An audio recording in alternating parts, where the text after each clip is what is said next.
उत्तराखंड जिसकी दिव्यता का वर्णन वेदों और पुराणों में मिलता है। इन वेदों और पुराणों में उत्तराखंड को ऋषि मुनियों एवं देवी देवताओं की तपोस्थली कहा गया है। राज्य के कोने कोने में स्थित अनगिनत मंदिर उत्तराखंड के आज भी देवभूमि होने की सार्थकता को सिद्ध करते हैं। यहाँ के बहुत से मंदिर तो अपने रोचक रहस्यों, अद्भुत परंपराओं एवं चमत्कारों के लिए पूरी दुनिया में प्रसिद्ध हैं।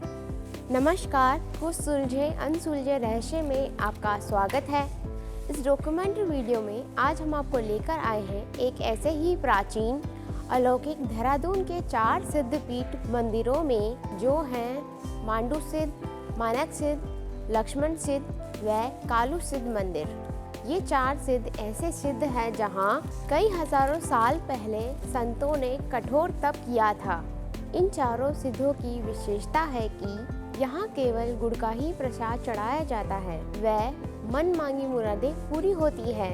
ये चारों सिद्ध भीड़ भाड़ से दूर, हरियाली से ओत-प्रोत देहरादून में एकांत में स्थित है।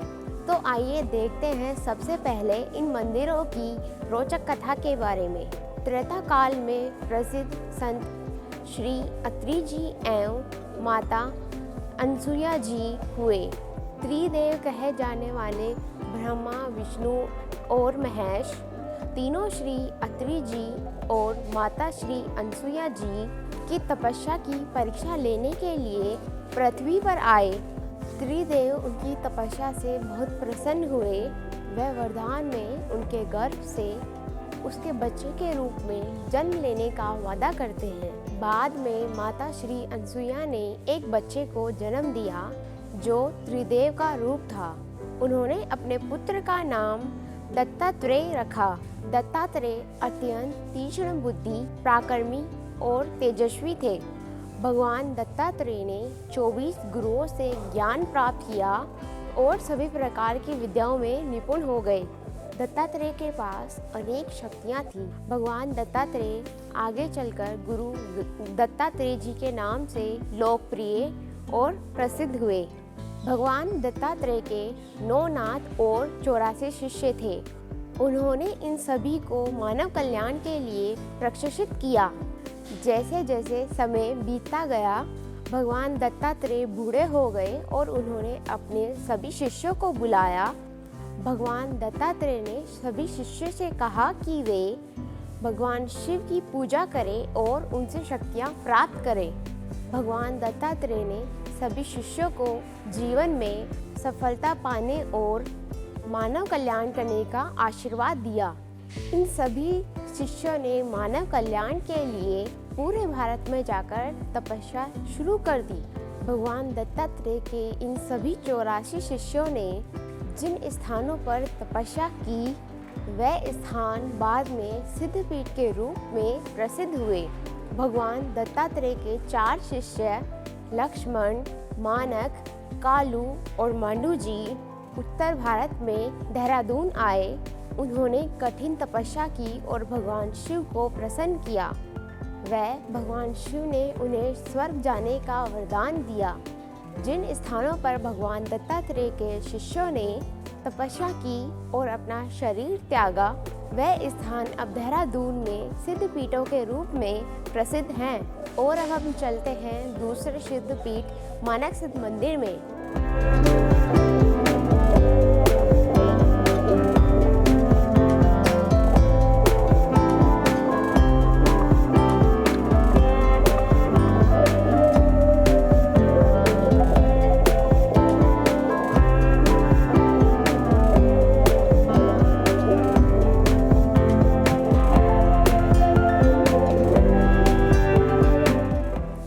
तपस्या के बाद मानक बाबा को भगवान शिव का आशीर्वाद मिला और वे उस क्षेत्र में रहने वाले लोगों की संस्कृति और धर्म जागृति की रक्षा के लिए कार्य किया।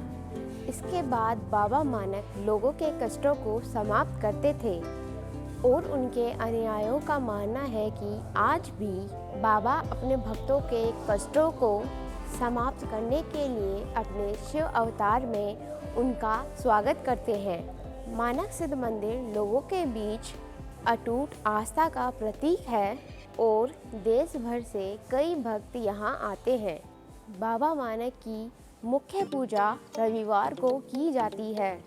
वर्तमान के महंत जी बाबा मानक सिद्ध के पवित्र विचारों को बढ़ावा देने के लिए पूजा का संचालन करते हैं।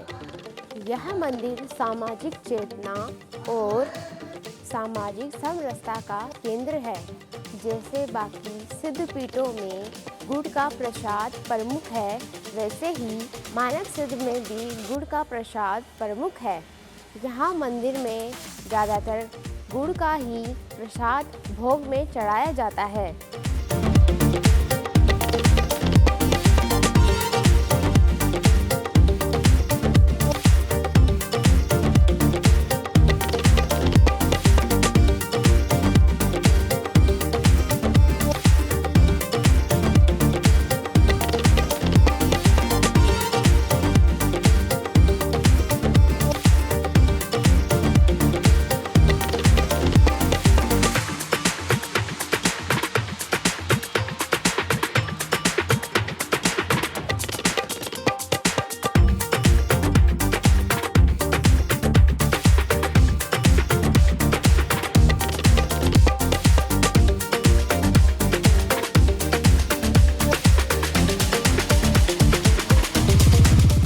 मानक सिद्ध मंदिर में कई देवताओं की मूर्तियां भी है, जैसे भगवान नरसिंह, भगवान हनुमान, माता सीता के साथ भगवान राम, शेषनाग पर भगवान विष्णु और भी बहुत कुछ। यहाँ एक बड़ा सा शिवलिंग भी है। श्री मानक सिद्ध बाबा मंदिर में श्री मानक सिद्ध बाबा का अखंड धूना है।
मंदिर में एक जगह बहुत सारे त्रिशूल भी हैं, जिनमें बहुत सारी चुनरियाँ बनी हुई हैं, जिनके माध्यम से भक्त अपनी मन की मुरादें भगवान से मांगते हैं। मानक सिद्ध मंदिर का वार्षिक समारोह है, जून माह के पहले रविवार को आयोजित किया जाता है। मानक सिद्ध मंदिर के वार्षिक समारोह में यहाँ भक्तों की भारी भीड़ रहती है। मंदिर में विभिन्न प्रकार के समारोह है, जैसे भजन कीर्तन, नृत्य, जागरण, हवन यज्ञ का आयोजन किया जाता है और भक्तों के लिए प्रसाद वितरण और विशाल भंडारे का भी आयोजन किया जाता है। मंदिर के वार्षिक समारोह में स्थानीय और आसपास के शहरी लोग अपनी पहली कटी हुई फसल मानक सिद्ध बाबा को चढ़ाते हैं।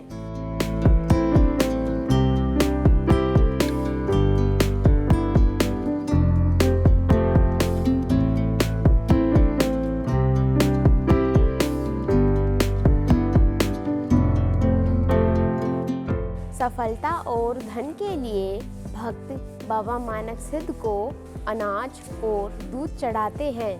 ऐसा माना जाता है कि जो लोग सच्चे मन से मानक सिद्ध के पास घने जंगल में जाते हैं, उन्हें यहाँ मिर्च के पौधे दिखाई देते हैं। बाबा मानक सिद्ध के वर्तमान स्वरूप को नया आयाम देने के लिए एक समिति का गठन किया गया है, जो आज भी मंदिर की भव्यता को बढ़ाने के लिए काम कर रही है। मानक सिद्ध सिद्धपीठ मंदिर है। ये बहुत ही पौराणिक स्थल है।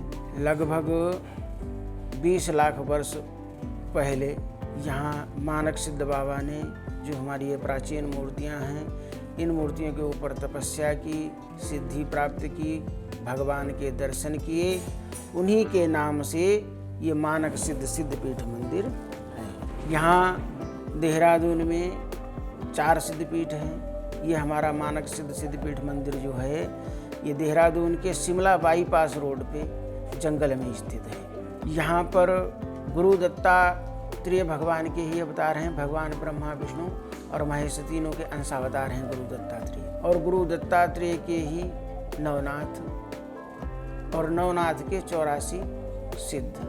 जो नवनाथ के जो 84 शिष्य थे जिन्होंने जन कल्याण के लिए तप किया है, तो जगह जगह भारतवर्ष में उनकी तपस्थली सिद्धपीठ हैं। उन्हीं में से एक ये मानक सिद्धपीठ मंदिर है। बहुत ही प्राचीन है। हाँ, हमारे यहाँ मानक सिद्ध बाबा ने इन्हीं मूर्तियों के ऊपर जो ब्रह्मा जी, सरस्वती जी, शिव परिवार और ये शिवलिंग है त्रेता युग का, ये मानक सिद्ध बाबा की मूर्ति है। ये लक्ष्मी नारायण भगवान हैं। इन्हीं की तपस्या की, सिद्धि प्राप्त की, भगवान के दर्शन किए। उन्हीं के नाम से मानक सिद्धपीठ मंदिर है। ये 84 सिद्ध में 4 सिद्ध देहरादून में है। हमारा ये हरिद्वार बाईपास रोड पे हर्रावाला में लक्ष्मण सिद्धपीठ मंदिर है। और थोड़ा सा भानियावाला से जो रायपुर के लिए रोड जाती है उस पर आगे जा कर के कालू सिद्धपीठ मंदिर है। और प्रेम नगर से नीचे नंदा की चौकी से जो दाहिनी तरफ रोड जाती है जिसको पौधा रोड बोलते हैं, वहाँ से आगे जा कर के मांडू सिद्धपीठ मंदिर है। जो त्रेता युग है वो 12,96,000 वर्ष का उसकी परमायु है। और द्वापर युग जो है उसकी 8,64,000 वर्ष आयु है। और कलयुग के 5,000 वर्ष व्यतीत हो चुके हैं, जिसमें से हमारा जो विक्रम संवत है उसके संवत 2028 व्यतीत हो चुके हैं। और इतना प्राचीन ये मंदिर है, ये मूर्तियाँ हैं। हमारा वैसे स्थान यहाँ से और थोड़ा सा 2 किलोमीटर अंदर जाकर के जंगल में है, जहाँ पे तपस्या की थी, तपस्थली वहाँ पे है। लेकिन वहाँ जंगल में निर्माण कार्य हो नहीं सकता और आने जाने की भी सुविधा नहीं थी। इस वजह से इन मूर्तियों को लगभग 85 वर्ष पहले यहाँ ला करके स्थापित किया गया। तब से यहीं इनकी पूजा अर्चना हो रही है। हमारे यहाँ मंदिर में जो है ये गुड़ का प्रसाद चढ़ता है, क्योंकि गुड़ शुद्ध भी और पवित्र भी होता है और गन्ने के रस से निर्मित होता है। और शास्त्रों में भी इसका वर्णन है। कहते हैं शर्करा खंड खाद्यानि दधि क्षीर घृतानि चा आहारार्थम भक्ष्य भोज्यम चा नैवेद्यम प्रतिगृह्यताम। तो ये गन्ने के रस से निर्मित शुद्ध गुड़ जिसका प्रसाद यहाँ चढ़ता है, इससे क्या है कि प्राचीन काल से ही इसकी परंपरा रही। दूसरी बात यह है एक व्यक्ति अगर प्रसाद चढ़ाता है तो उसको भी देते हैं और उससे हम 4 लोगों को और भी प्रसाद वितरित करते हैं। पूजा पाठ जब तक चलता ही रहता है। सावन के महीने में अत्यधिक भीड़ होती है। रविवार के दिन यहाँ बहुत भीड़ होती है, भंडारे होते हैं। और एक दिन में जो है अभी गर्मियों में जो है अप्रैल से एक दिन में 4-4, 5-5 भंडारे भी होते हैं। पूजा पाठ जब तक भी चलता रहता है। मांगलिक कार्यक्रम होते रहते हैं हमारे यहाँ। ये रक्षाबंधन से लेकर के और जन्माष्टमी तक ये भागवत का प्रोग्राम होता है और सप्ताह पारायण, और जो है जन्माष्टमी के बाद फिर भंडारा होता है। और मई के लास्ट रविवार को यहाँ एक विशाल भंडारे का आयोजन होता है, जिसमें 10-12 हज़ार आदमी कम से कम आता है, पहुँचता है। और भी जो है हमारा जो तपस्थली जहाँ पे है, आम स्रोत बोलते हैं उसको। आम स्रोत इसलिए बोलते हैं कि वहाँ आम के पेड़ों की जड़ से एक जल की धार प्रवाहित हो रही है, जो निरंतर त्रेता युग से अभी तक प्रवाहित हो रही है। बहुत ही शुद्ध और पवित्र जल है, गंगा जल के समान, जिसको पीने से पेट के सभी विकार नष्ट हो जाते हैं। और वो वहाँ से तपस्थली है। तपस्थली के बिल्कुल पास से ही वो जल की धारा प्रवाहित हो रही है। तो जून के पहले रविवार को वहाँ भंडारे का आयोजन होता है। शाम को पहले वहाँ कथा होती है, सुबह को दूसरे दिन भंडारा होता है हवन के बाद। आजकल की जनरेशन को तो देखो, वैसे तो खैर युग परिवर्तन हो रहा है, देश तरक्की की तरफ जा रहा है, काफ़ी कुछ हमारे देश ने तरक्की की है। और सबसे बड़ी बात ये जो कल निकल गया है 22 तारीख ये एक बहुत ही ऐतिहासिक दिन रहा है। और हम बाकी तो काफ़ी तरक्की चल रही है, लेकिन आज की जनरेशन को हम यही कहना चाहेंगे कि आधुनिक युग है, कंप्यूटर युग है, छोटे छोटे मोबाइल हैं, उनमें भी पूरा कंप्यूटर का सिस्टम है। और उसमें क्या है कि अच्छाइयाँ भी हैं, बुराइयाँ भी हैं, अच्छा भी है, बुरा भी है। तो क्या है कि उसमें से जो है, जैसे कहते हैं ना कि उसमें से जो अच्छी चीज़ें हैं उनको अपने उसमें भविष्य में उनके लिए जो है काम करो, और जो बुरी चीज़ें हैं उनको अवॉइड करो। आज की जनरेशन के लिए हमारे यही 2 शब्द हैं। इस तरह से ये हमारे यहाँ जो देहरादून में 4 सिद्धपीठ हैं, ये मानक सिद्धपीठ मंदिर है, और मैं अवध बिहारी शुक्ला यहाँ का मुख्य पुजारी हूँ। उम्मीद है कि आपको हमारी यह वीडियो डॉक्यूमेंट्री पसंद आई होगी। अगले सिद्धपीठ मंदिर की वीडियो डॉक्यूमेंट्री देखने के लिए हमारे साथ जुड़े रहिए कुछ सुलझे अनसुलझे रहस्य में, और चैनल को लाइक शेयर सब्सक्राइब जरूर करें। नमस्कार।